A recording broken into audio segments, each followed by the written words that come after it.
If you're choosing between Rolex and Omega as your first luxury watch, this decision could shape your entire collecting journey. And the truth is, the better brand depends on how you're buying, not just what you're buying.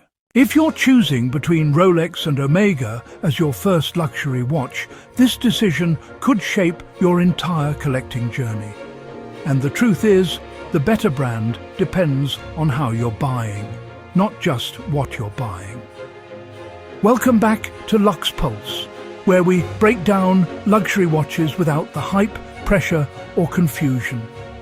If you're new here, subscribe for weekly buying guides, honest advice, and insights that actually help you enjoy the hobby. This is one of the biggest questions first-time buyers ask. Rolex or Omega? Two legendary brands, two very different buying experiences. And in 2025, the answer is more nuanced than ever. Before we start, I want you to comment below. If you had to choose right now, would you pick Rolex or Omega, and why? Both brands are icons, but they stand for different things. Rolex has built its reputation around consistency, prestige, and achievement. From Everest to deep-sea exploration, Rolex positioned itself as the watch of success. The designs barely change, and that's intentional. When you buy a Rolex, you're buying into a symbol that people instantly recognize. Omega, on the other hand, is about innovation and engineering. Moon landings, Olympic timing, coaxial escapements. Omega pushes technology forward more aggressively. The brand constantly refines movements, materials, and performance. So from the start, the choice is philosophical. Rolex sells confidence and legacy. Omega sells engineering and value. The buying experience matters. Here's where things get interesting for first-time buyers. If you're buying through an authorized dealer, Rolex can be difficult. Limited availability, waiting lists, relationship building, and sometimes pressure to buy other pieces first. For some people, that experience feels exciting. For others, it feels frustrating. Omega is very different. Walk into an Omega boutique or AD, and you're treated like a customer, not a lottery winner. You can try watches on, take your time, ask questions, and often walk out with exactly what you want the same day. For a first luxury watch, that relaxed experience can be hugely important. Your first purchase should feel enjoyable, not stressful. Grey market reality, where Omega shines. Now, let's talk honestly about the grey market, because this is where Omega really wins for first-time buyers. In 2025, most Omega watches trade below retail on the secondary market. That means you can buy brand new or nearly new Omega models at significant discounts. We're talking thousands saved in some cases. If you're value conscious, this matters. You can buy a Speedmaster Professional, Seamaster Diver 300M or Aqua Terra on the grey market for far less than retail, often with full box and papers. That gives you incredible watchmaking, strong build quality, and minimal depreciation from that point forward. Rolex is the opposite.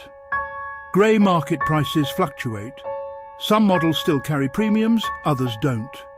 And for beginners, overpaying on the grey market can lead to regret if prices soften further. So if you're planning to buy grey market, Omega is almost always the smarter first move. Everyday wear and practicality. For daily wear, both brands are excellent, but they feel different on the wrist. Rolex watches tend to be slimmer, lighter, and more understated. Models like the Explorer 36, Oyster Perpetual, or Datejust are incredibly easy to live with. They don't draw too much attention, and they work with almost any outfit. Omega watches often feel more modern and technical. The cases are thicker, the dials busier, and the movements more complex. Some people love that. Others find them less comfortable over long days. This comes down to personal taste. Do you want something subtle and timeless, or bold and engineered? This is where many first-time buyers get stuck. Rolex generally holds value better over time, especially on core models. That gives people peace of mind. You feel safer spending the money. Omega depreciates more initially, but here's the key point. If you buy Omega at the right price, especially on the grey market, you've already absorbed most of that depreciation. From there, values tend to stabilize, so Rolex protects you if you buy at retail. Omega rewards you if you buy smart on the secondary market. Neither approach is wrong.